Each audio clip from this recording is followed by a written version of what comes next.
Welcome fellow gearheads and Jeepers. We're going to be completely stripping down this 1983 Jeep Wagoneer. Before I strip it down to basically the body and frame, I wanted to give you a tour of what it looked like before. This does have the 360 in it. We'll go into a lot more detail on that on a later video when we try and fire this thing up. The body overall was not in too terrible shape. It does have a few rust spots and some horrible body work.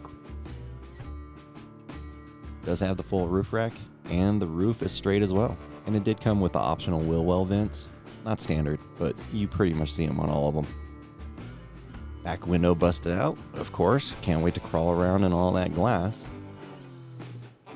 All of the chrome is in really good shape, and it looks to be 100% complete. Don't see any emblems though.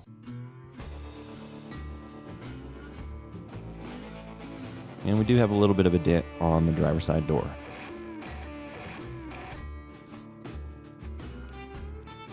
Alright, time to clean it out and check and see what the guy left behind. Might be something good.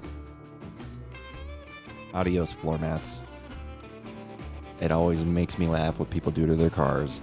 Here's a really rare option, the wood block seat support.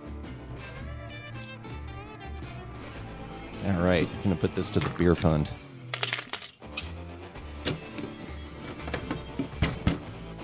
That was a bit of a rock hound too. Maybe he left some valuable gold or something.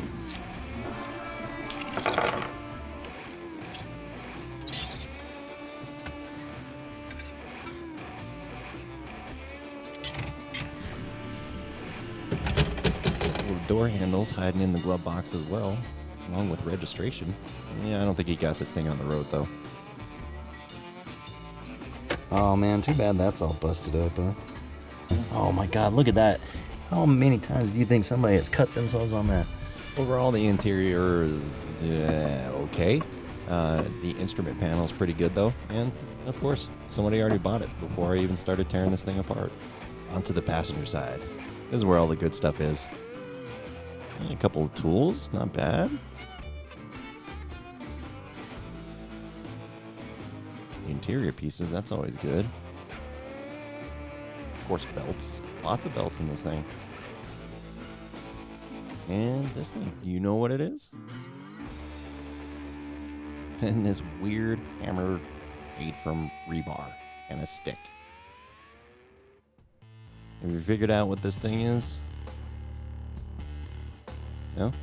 We'll come back to it. Coffee cans are always good. There's usually good stuff in them. Yep. There's the emblems. Grab up all these tools and put them in the toolbox. Now let's check out the back seat. Bye-bye floor mats. Looks like most of the stuff is on the other side, so we'll head over there after we check what's in the back. An old gas tank that I actually bought from us.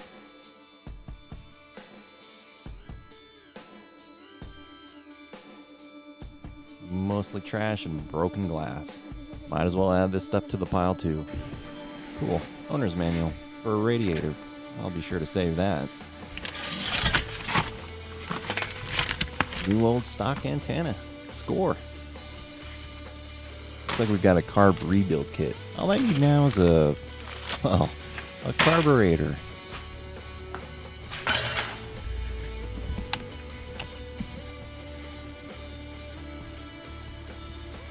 It even comes with the old school death trap jack.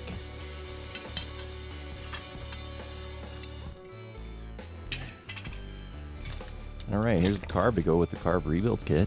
Maybe we can make it run.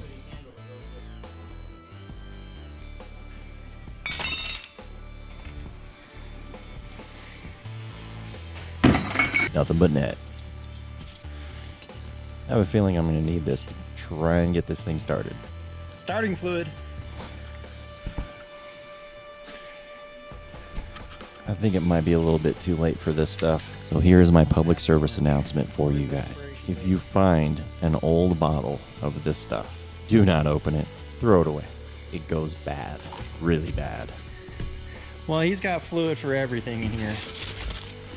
some shop towels. Let's see what else we got. Oh, the miracle juice.